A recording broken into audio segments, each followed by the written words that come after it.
Welcome to the Tipping Point Show. I'm Jimmy Evans. I'm so glad that you've joined me for today's program. And I'm talking about something today I've never talked about before. I have never taught on the end times related to angels. Now, when you look at end times theology, angels are all over it.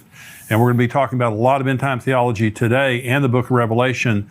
I'm having to skip over literally myriads of angels just to show you the main angels that are involved in the end times. Now, I want to talk about angels generally, and then I want to talk about angels related to the end time. Before I do that, let me just remind you, we have this book, Where Are the Missing People? This is a book that you leave behind.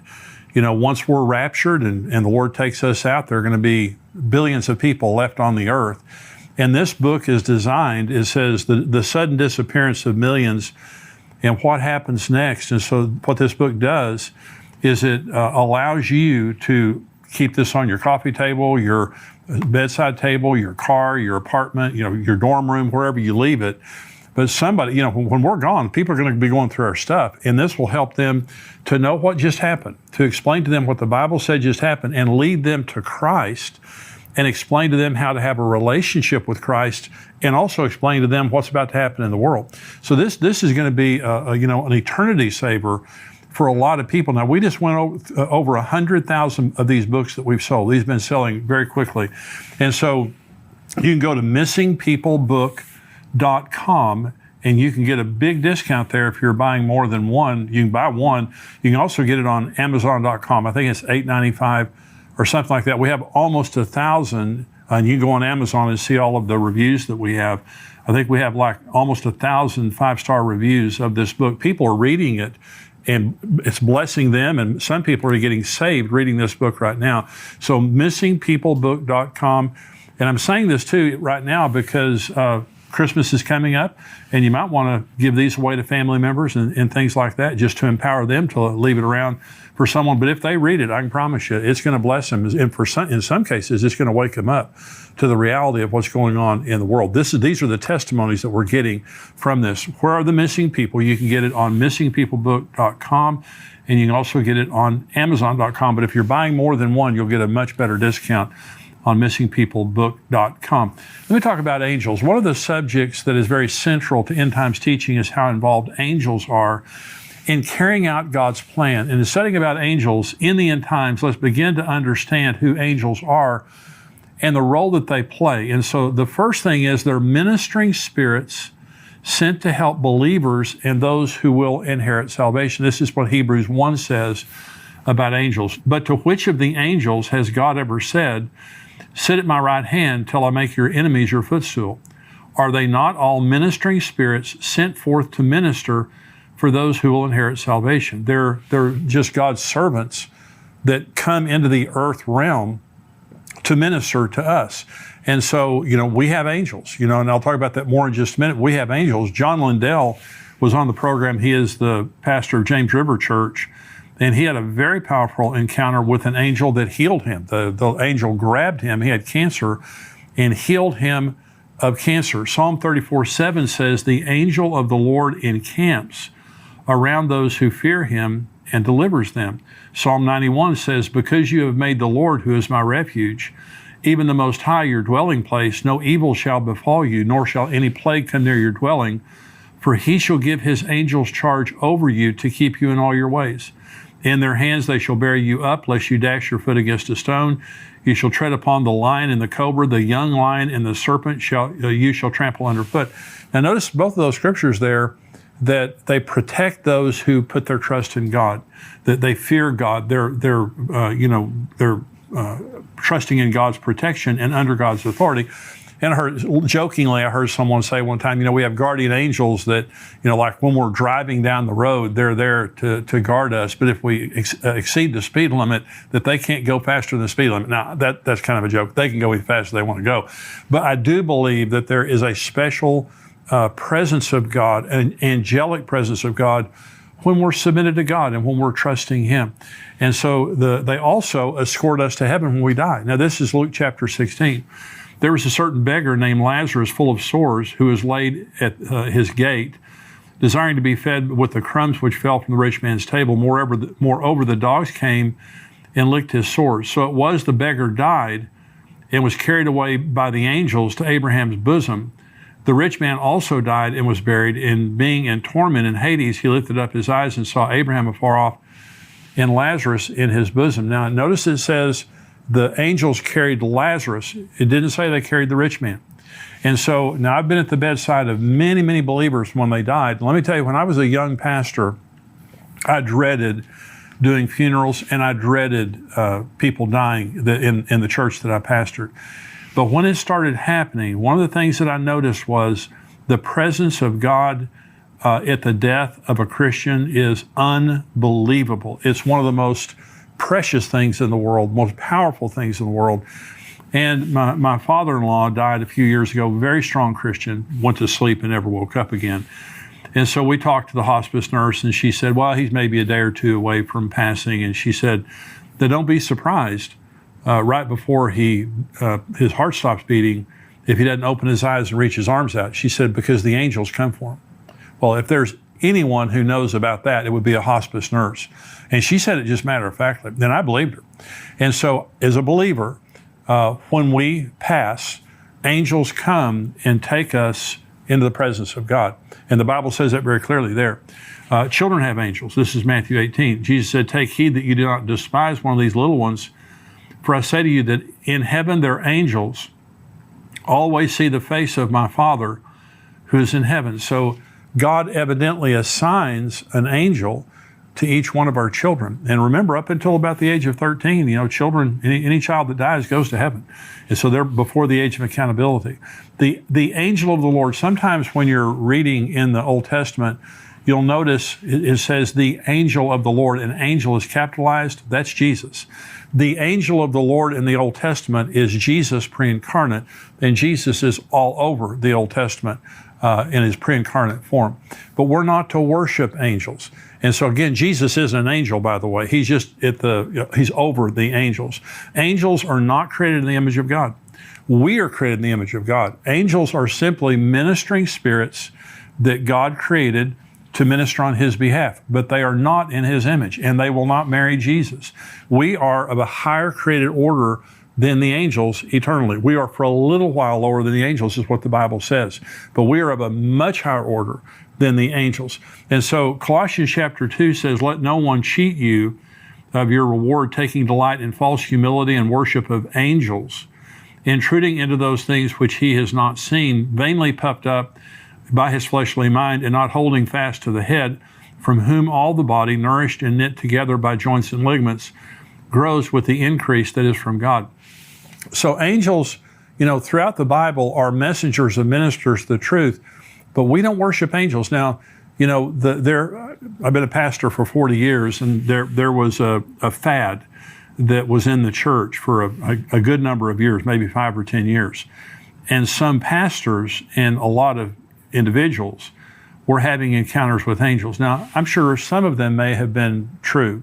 I have never, that I know of, had an encounter with an angel. I mean, I probably have, because the Bible tells us sometimes we have encounters with angels unaware. And so I probably have had an encounter with an angel that I didn't know about. And I certainly believe that some people have, like John Lindell, very powerful example. But a lot of people have experiences with angels in a life and death situation, like John Lindell. And so you don't always necessarily want an encounter with an angel. But we went through this period of time that it was kind of like a status symbol that you had an encounter with an angel, or that you saw an angel or something like that. Well, it's not a status symbol. You are surrounded by angels whether you realize it or not. And sometimes they may appear in our world, but not always as someone that we would recognize. That's why it says you entertain angels unaware. But my point in this message is to say, angels play an absolutely crucial role. There's kind of two extremes. One is the worship of angels, and the other is not believing in them. And I'm telling you, we have angels. There are times, I'm certain in my own life, there have been probably hundreds, if not thousands, of instances where something bad would have happened to me without my angel doing something about it, our guardian angels.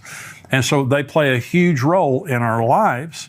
They play a huge role in eternity, but they also play a huge role in the end times. Let's go through some of the specific end time scriptures, and let's look at the angels that are a part of the end times, beginning with the book of Daniel and the angel Gabriel. Now, this is when the end began. I have a message that I preach, and it's called, When Did the End Begin? Here's when the end began. Because some people say, Jimmy, why do you have to have an end times? Why are you people so obsessed with the end times? Hey, it wasn't my idea. It was God in the Old Testament, beginning in Daniel chapter 9, when the end was announced. Here it is right here. Daniel 9, beginning of verse 20. While I was speaking, praying, this is Daniel speaking. Now, while I was speaking, praying, and confessing my sin and the sin of my people Israel, and presenting my supplication before the Lord my God for the holy mountain of my God, yes, while I was speaking in prayer, the man Gabriel, whom I had seen in the vision at the beginning, being caused to fly swiftly, reached me about the time of the evening offering, and he informed me and talked with me and said, O Daniel, I have now come forth to give you skill to understand. At the beginning of your supplications, the command went out, and I've come to tell you, for you are greatly beloved. Therefore, consider the matter and understand the vision. 70 weeks are determined for your people and for your holy city to finish the transgression, to make an end of sins, to make reconciliation for iniquity, to bring in everlasting righteousness, to seal up vision and prophecy, and to anoint the most holy. Know therefore and understand that from the going forth of the command to restore and rebuild Jerusalem until Messiah the Prince, there will be 7 weeks and 62 weeks. The street shall be built again, and the wall, even in troublesome times. Let's stop right there, because it keeps going on to talk about the abomination of desolation, the Antichrist, and all that. So Gabriel, the angel Gabriel, when it says the man Gabriel, this is the angel Gabriel flying swiftly, came to him and told him 490 prophetic years were being announced from then, from the announcement of a command to go back and rebuild Jerusalem until the very end. There will be 490 prophetic years. Now, the first 483 prophetic years, exactly the way that Gabriel said, have been exactly fulfilled to the day. From March the 14th of 445 BC until April 6th of 32 AD, that was exactly fulfilled from the time that Artaxerxes Longimanus decreed that they could go back and rebuild the city, until Jesus entered the city of Jerusalem on Palm Sunday. Exactly 483 years, 173,880 days, exactly prophetically fulfilled. That is how specific the Bible is.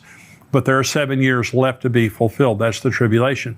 And so Gabriel comes and says, it has been established, Daniel, that there are only 490 prophetic years left. So the end began whenever they Artaxerxes announced that there could be the rebuilding of Jerusalem. It ends at the end of the tribulation. This age ends at the end of the tribulation. But God sent Gabriel, the angel, to begin all that. So angels also announced the location of the second coming of Christ. When Jesus ascended, this is Acts chapter 1, when he had spoken these things, while they watched, he was taken up, and a cloud received him out of their sight. And while they looked steadfastly toward heaven, as he went up, behold, 2 men stood beside them in white apparel, and also said, Men of Galilee, why do you stand gazing up into heaven? This same Jesus, who was taken up from you into heaven, will so come in like manner as you saw him go into heaven. Now remember, this is the Mount of Olives, and Jesus is standing there, and he ascends from the Mount of Olives. This is Zechariah 14, speaking about the second coming. Then the Lord will go forth and fight against those nations as he fights in the day of battle. And in that day, his feet will stand on the Mount of Olives, which faces Jerusalem on the east. And the Mount of Olives shall be split in two from east to west, making it a very large valley. Half the mountain shall move toward the north and half toward the south. Then you shall flee through my mountain valley, for the mountain valley shall reach to Azal. Yes, you shall flee as you fled from the earthquake in the days of Uzziah, the king of Judah. Thus the Lord my God will come, and all the saints with you. Now, this is a parallel text with Acts 1. It's also a parallel text with Revelation 19. It says, Thus the Lord my God will come, and all the saints with him, and return to the Mount of Olives. Revelation 19 says that's where it talks about the marriage supper of the Lamb. And then it says that he returns on a white horse, and all the saints return with him. So understand this. When the rapture happens and we go to heaven for 7 years, and I'll be answering a question during the subscriber portion about the timing of the marriage supper of the Lamb. And I've got a very specific question, because some people believe that the marriage supper of the Lamb doesn't happen until the end of the tribulation based on Revelation 19. I'm going to correct that. But Jesus comes and we come with him. When Jesus returns to the earth, we literally come right up, we're looking right over his shoulder when it happens. It's going to be an unbelievable moment. But an angel is the one who announced the specific location where Jesus was going to come back in the New Testament. We'll get right back to Tipping Point in a moment, but I wanted to take a second to tell you about our sponsor, ExpressVPN. Going online without ExpressVPN is like leaving your kids with the nearest stranger while using the restroom. Most of the time it's probably fine, but you never truly know who you're trusting. What if they're a kidnapper or a serial killer? ExpressVPN creates a secure tunnel between your device and the internet. It would take a hacker with a supercomputer over 1 billion years to get past ExpressVPN's encryption. It is so easy to use. You just start the app and press one button to get protected. You can connect up to 5 devices simultaneously, and it works on all your devices. Protect you and your family today and get an extra 3 months free by visiting expressvpn.com/endtimes. That's expressvpn.com/endtimes. To stay safe and get an extra 3 months free, visit expressvpn.com/endtimes. The rapture will also occur with the voice of an archangel. 1 Thessalonians 4. The Lord himself will descend from heaven with a shout, with the voice of an archangel and with the trumpet of God. And the dead in Christ will rise first. Then we who are alive and remain shall be caught up together with them in the clouds to meet the Lord in the air. And thus we shall also always be with the Lord. Therefore, comfort one another with these words. Now, notice there it says we meet him in the air. Okay, that's the rapture. The second coming is on the Mount of Olives. Okay, that's another way to understand it. It says, the voice of an archangel. Only Michael. Now, Michael and Gabriel, we believe, are archangels. Michael, we know is an archangel because the book of Jude tells us that Michael is an archangel. Gabriel, he is announced as an archangel in the book of Enoch. And now the first book of Enoch, I believe, is inspired. It's not canon. It's not the Bible.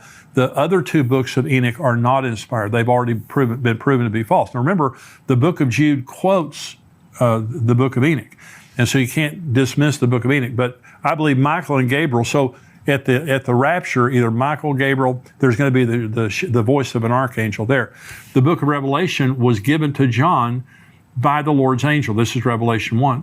The revelation of Jesus Christ, which God gave him to show his servants things which must shortly take place. And he sent and signified it by his angel to his servant John, who bore witness to the word of God and to the testimony of Jesus, to all the things he saw. Blessed is he who reads and those who hear the words of this prophecy and keep those things which are written in it, for the time is near. The book of Revelation is the only book in the Bible that promises a blessing to people who read it. That's why it's so important to read it. And so, but we're told there that John was given the revelation by the angel of the Lord. The scroll with the seals that begins the tribulation will be controlled by a strong angel. This is Revelation 5. I saw in the right hand of him who sat on the throne a scroll written inside and on the back, sealed with 7 seals. Then I saw a strong angel proclaiming with a loud voice, who is worthy to open the scroll and to loose its seals? And no one in heaven or on the earth or under the earth was able to open the scroll or to look at it. So again, you just see how many times that an angel is involved. I'm not finished yet. We have more to go. But you see how many times an angel is involved. And so I believe these angels are present with us right now. And I believe that, and of course, as believers, you have to understand one of the beautiful things. The instant that we're raptured, we enter into the unseen realm. We're a part of the supernatural realm. And I think it's going to be absolutely intriguing all of a sudden to be able to see myriads and myriads and myriads of angels that are around us and how they interact. But God uses angels in a profound way all the time, but related to the end times. This is another one. An angel seals the 144,000 Jews in the tribulation with the seal of God. This is Revelation 7.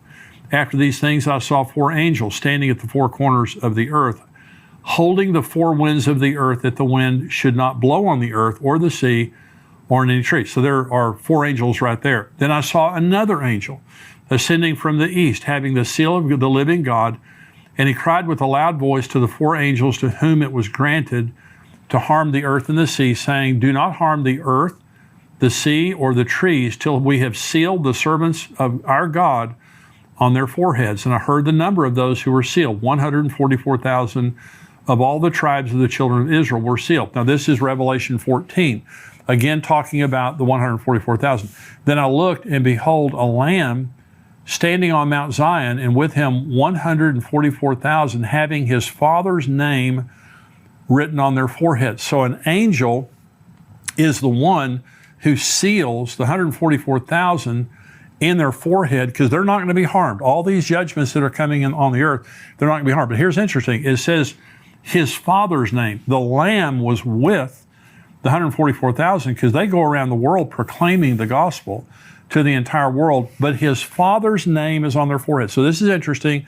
And I'm not preaching this as a doctrine. I'm sharing this as something that's interesting.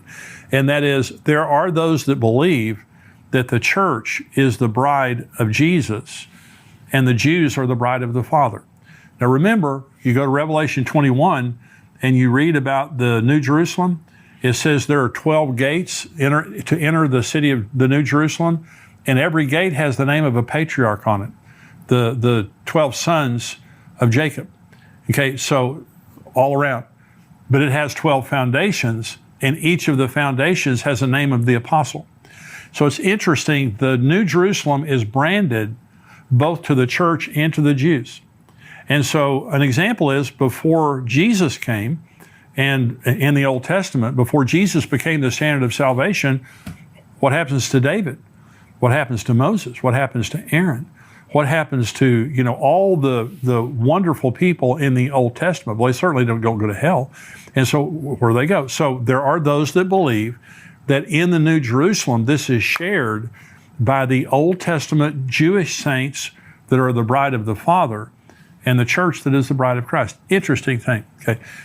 Another one. 3 angels proclaim a universal message to the world in Revelation 14. It says, then I saw another angel flying in the midst of heaven, having the everlasting gospel to preach to those who dwell on the earth, to every nation, tribe, tongue, and people, saying with a loud voice, fear God and give glory to him, for the hour of his judgment has come, and worship him who made heaven and earth, the sea, and the springs of water. Another angel followed, saying, Babylon is fallen the great city, because she has made all nations drink of the wine of the wrath for fornication.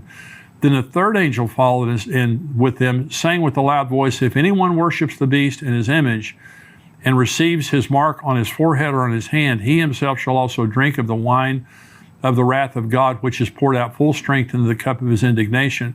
He shall be tormented with fire and brimstone in the presence of the holy angels and the presence of the Lamb. And the smoke of their torment ascends forever and ever, and they have no rest day or night who worship the beast in his image, and whoever receives the mark of his name. Now, there's several things in there.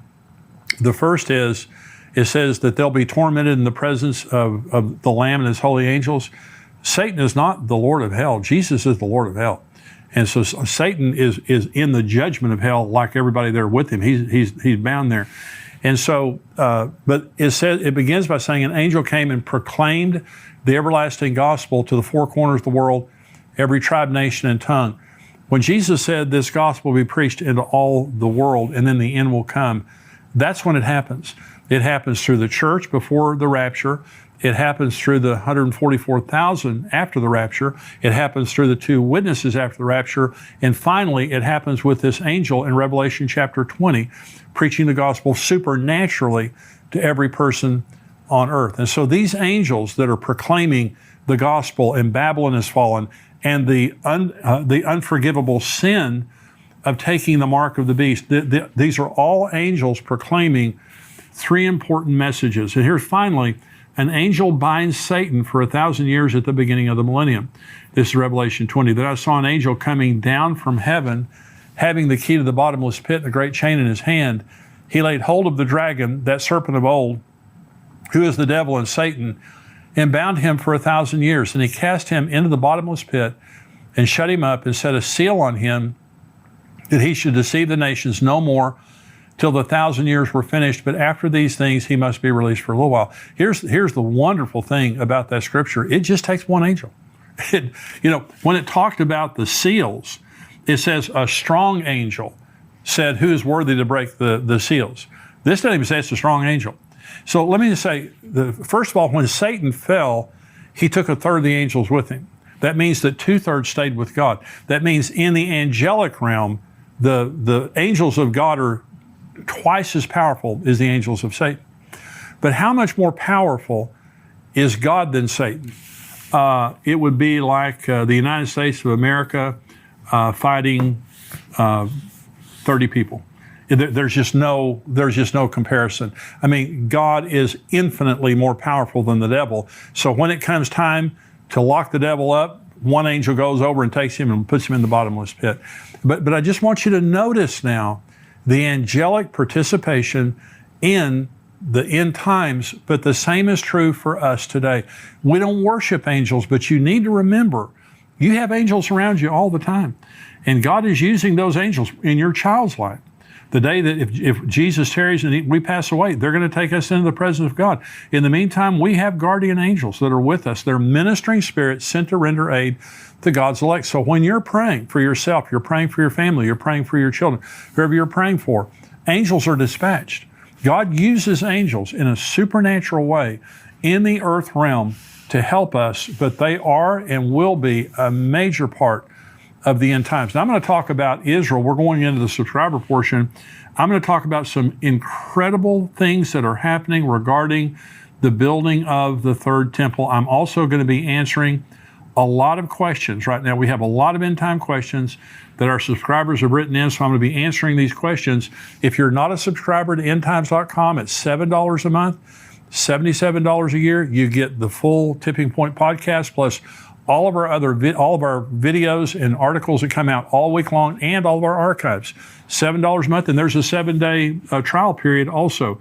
So pay your $7, try us out for 7 days. I guarantee it's the best $7 you'll ever spend. We would love to have you be a subscriber to endtimes.com. So if you're not a subscriber, go to endtimes.com. If you are a subscriber, if you're watching this on YouTube, you cannot watch the full podcast on YouTube. You need to go to endtimes.com where you're subscribed and watch it there, or respond to the email that we send.